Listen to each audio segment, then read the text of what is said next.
watching them Babe Bomber TV. Yeah, we about to check out this video from Hip Hop Daily, man. And it's Moneybagg Yo versus Big 30. The beef in Memphis, you know what I mean? Yeah, man. So I got family out there in Memphis, you know what I mean? I don't really know them like that, you know what I'm saying? But I know for sure I got family out there, man. They be kind of lit, man, going crazy in Memphis, man. Then I think about it, I be like, damn, I'm kind of crazy too. Maybe I got that shit from Memphis. Who knows? You know what I'm saying? Let's check out this video. Moneybagg Yo signed Big 30 to his Greg Gang label a few years ago, and they started putting on for the city of Memphis together. But now a wild diss track for Moneybagg is leaked, and it looks like the situation is really about to turn up. A lot of fans thought the beef came out of nowhere, but today we're breaking down how it all started. In May 2024, a diss track from Moneybagg Yo allegedly aimed at Big 30 leaked online. Moneybagg aired Big 30 out for losing his momentum in the rap game, allegedly having a gambling addiction, and way more. And he started out the track rapping, "I want everybody to win. If I sign you, I'm letting you in. What I'ma hold the nigga back for? The fans gonna feel who they feel." Then Moneybagg accused Big 30 of trying to go behind his back and said, "Try to go make a move behind my back. Let's wake it up. Be for real." I ain't gonna lie, I didn't hear a bunch of Big 30 music, but I have came across his music, and I was listening to it for like a day or two, you know what I'm saying? So I think he dope for real though, but I just like that's the only time I remember hearing him though, you know what I'm saying? Talking about I stole, I ain't hurting for nothing. You capping to get out your deal. Moneybagg Yo said that he gave Big 30 a shot in the rap game, but Big 30 fumbled it and started blaming Moneybagg for all his problems. Moneybagg also spoke about the death of Nuski and how he took a loss just like Big 30. Nuski was Big 30's cousin, but he was tight with Moneybagg too and signed to his Greg Gang label. After the track leaked, Big 30 clapped back and claimed that Moneybagg Yo wasn't even talking about him in the first part of the track. According to Big 30, Moneybagg was rapping about his artist Tripstar, who had fallen out with Moneybagg and ended up going independent. Big 30 also said that Moneybagg never bought him anything and that people in Memphis know what's really going on. Big 30 said he owed Moneybagg $500K, but he paid him back almost $1 million to get out of his contract, and he still walked away with almost $2 million in his pockets. Then in another post, Big 30 accused Moneybagg of signing artists just to have protection in the city. Big 30 claimed that Moneybagg Yo needed muscle because he was getting extorted. Then he called Moneybagg out for saying Nuski's name when he didn't even go to his funeral. Before he signed to Moneybagg's Greg Gang label, Nuski was allegedly one of the most active dudes in the city. A few months before he died, Nuski had an interview with Wicked Films and talked about his come up. He was raised in the streets and went to jail for the first time when he was 14 years old. Nuski did 4 years in juvie, and while he was locked up, he started listening to Moneybagg Yo's music. Then when Nuski came home at 18, he started seeing Moneybagg around the city, and they ended up getting close. Moneybagg saw a lot of potential in Nuski and didn't want him going back to jail.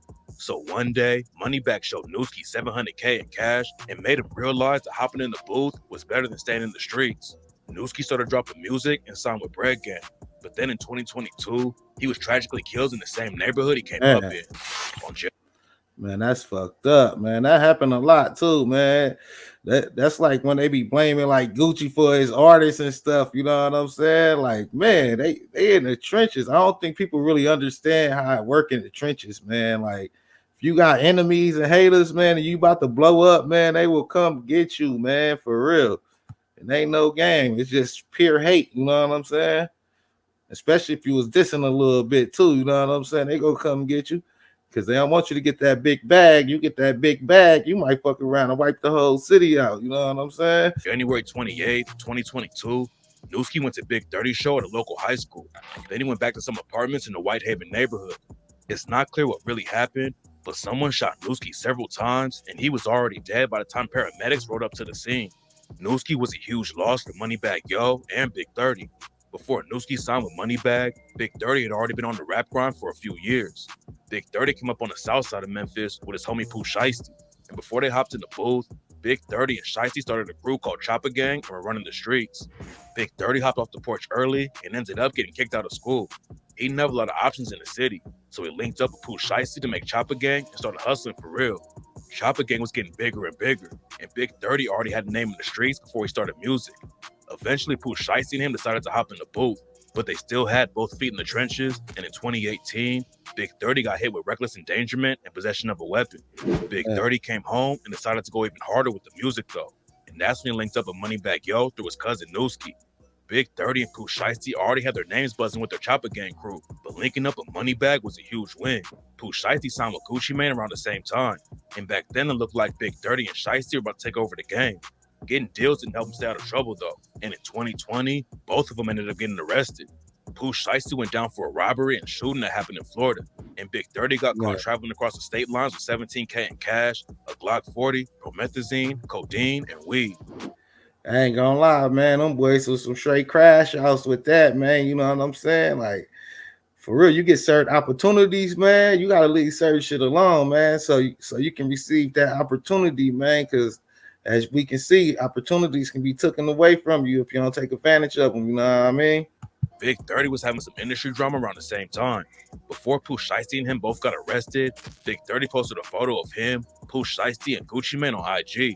Pooh Shiesty showed love in the comments, but Gucci Mane wrote, "Cap, stop posting me, dude. We met once." Big 30's closest homie was signed to Gucci, so the situation was looking awkward to everyone on the outside. Then Big 30 clapped back and claimed that Gucci was just mad because Big 30 didn't sign with him too. Luckily, they were able to squash the beef and move on. They even collaborated together on the track Shit Crazy, not long after they started beefing to prove to fans they were on good terms. It looked like Gucci wanted to sign Big 30 at the same time he signed Pooh Shiesty, but Big 30 already had a deal with Moneybagg Yo and wasn't trying to get out of it back then. Fans thought Big 30 and Pooh Shiesty were about to be running the game together, but then Shiesty got locked up and went down for 5 years. According to Moneybagg Yo, Big 30 should have been on his grind even harder after his homie got locked up, but instead he took his foot off the gas and fumbled the bag. On the diss track, Moneybagg raps, "You're the one did that fake shit. I stood there, nigga. How the fuck am I wrong? Posted went even harder when Shiesty got locked, but it's like you stopped putting on." Big 30 definitely lost a lot of momentum after Pooh Shiesty got locked up. Yeah, I ain't gonna lie. I'm kind of believing that because like I only heard of him like that one time. I was saying like, you know what I'm saying. I ain't gonna lie. The record was hot. I think it was like his CD had just dropped or something, and I had caught on to it. So yeah, that shit was hot though, man. They were pushing each other to go hard in the booth and were racking up millions of views every time they dropped. Big 30 was featured on Pooh Shiesty's track Neighbors, which made it to number 51 on the Billboard chart. Later that same year, Big 30 also dropped his debut mixtape, King of Kill Branch, which had appearances from some of the biggest names in rap like Lil Durk, Future, Quavo, and Offset. Even after Pooh Shiesty got locked up, Big 30 and Pooh's cousin Big Scar were both featured on the 2022 XXL freshman class list. Big Scar was also signed to Gucci Mane, and fans thought they would keep the wave going while Pooh Shiesty was locked up. But sadly, Big Scar ended up dying from a drug overdose, and Big 30's career never really went anywhere after that. But then Big 30 really slowed down and started falling off. He used to be one of the hottest rappers in the city, but now it's been a long time since one of his new tracks even hit a mill on Spotify. And according to Moneybagg Yo, Big 30 wasn't even buying his own ice while he was blowing up in the game. On the diss track, Moneybagg raps, "I'm the same nigga went to Johnny Dang, spent 50K on a new set, just to give you my old shit. How the fuck you gonna let something foul come out your mouth about me, nigga?" Big 30 clapped back again on Facebook and said that the only thing Moneybagg ever gave him was a cheap-ass Cardi. Big 30 said he's been getting money since he was 18 and never needed somebody else to take care of him, so he definitely wasn't gonna give Moneybagg any credit. Then he clowned Moneybagg for only wearing drip if Lil Baby had worn it first and called Lil Baby his father. Fans thought Big 30 and Moneybagg Yo were gonna do big things together, but this isn't the first time Moneybagg had a major falling out. I ain't gonna lie though. I don't like this whole situation. You know what I'm saying? Like shit, if y'all just fall out, nigga, just fall out. Nigga, just don't be cool no more. Nigga, y'all ain't gotta be dissing each other. You know what I'm saying? Cause this shit leads to other shit. You know what I'm saying? Like this nigga team, yo team. Then somebody get pop from this team. Then nigga, this nigga got some hood. He from this hood, so this hood mad. And yeah, it's just a bunch of bullshit, man. Them niggas stupid for that shit. I don't respect that, man. Shit, you fall out, just fall out, nigga. Just don't talk, nigga. On public. Moneybagg came up on the south side of Memphis and got active in the streets when he was around 15 years old. He was rapping on the side, but back then he had to hustle in the trenches to put food on the table. Everything was cool for a while, but then some ops pulled up on Moneybagg and tried to kill him while he was having a picnic with his family. Luckily, he made out of the situation alive though, and that's when Moneybagg decided to really take rap seriously and make it out of the streets. Moneybagg started dropping mixtapes and got his name buzzing in the city. Then he signed a deal that changed everything. While he was coming up, one of Moneybagg's biggest inspirations was Yo Gotti. Gotti was from the north side of the city, but he came from the streets just like Moneybagg and became one of the biggest rappers in the South.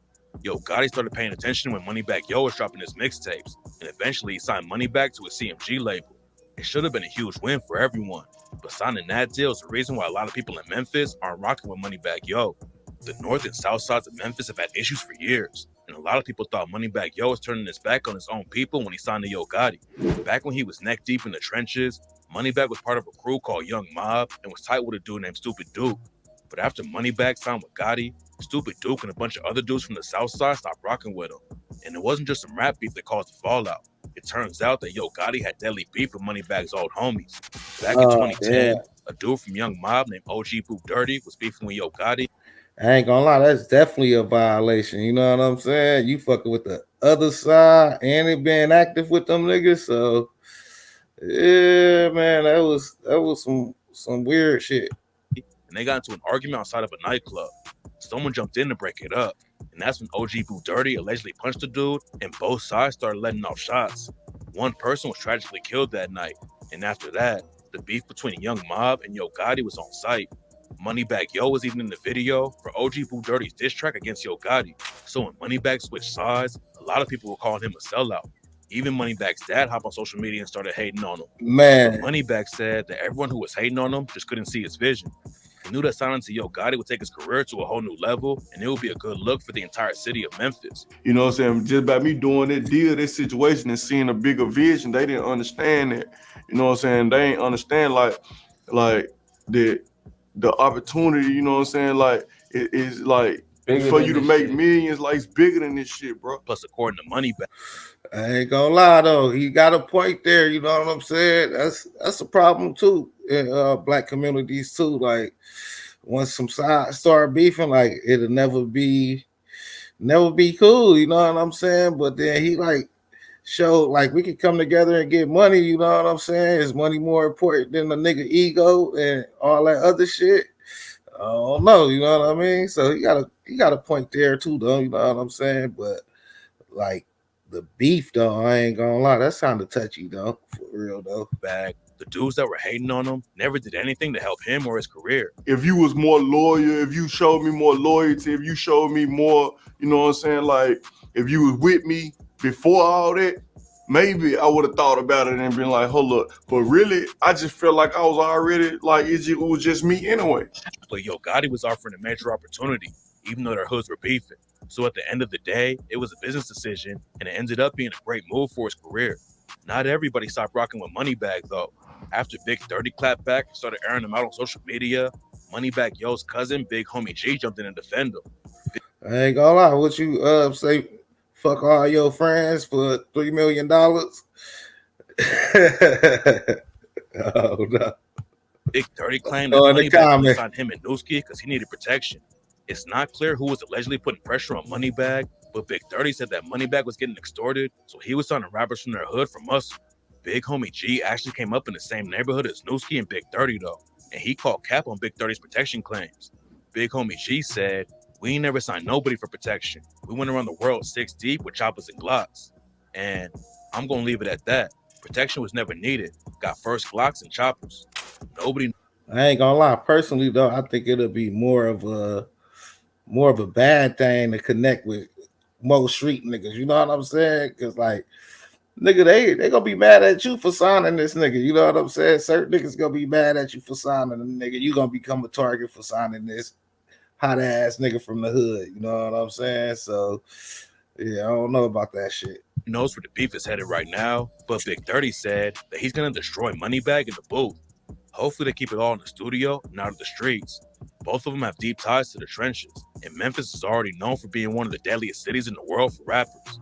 At this point, it doesn't look like Moneybagg Yo and Big 30 are gonna be squashing anything though. So tap in for updates. Man, I ain't gonna lie, man. They need to squash that little ass shit. It's like petty as fuck.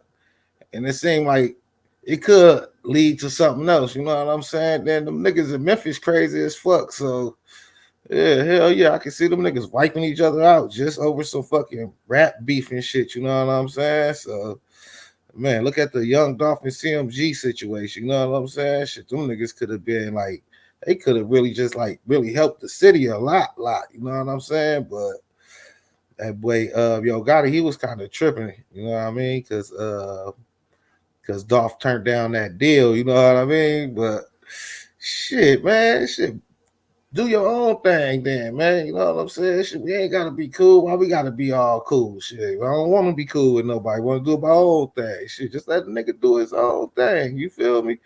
But shit, let me know what y'all think about this situation in the comments. Like, share, and subscribe. You watching the Babe Mama TV.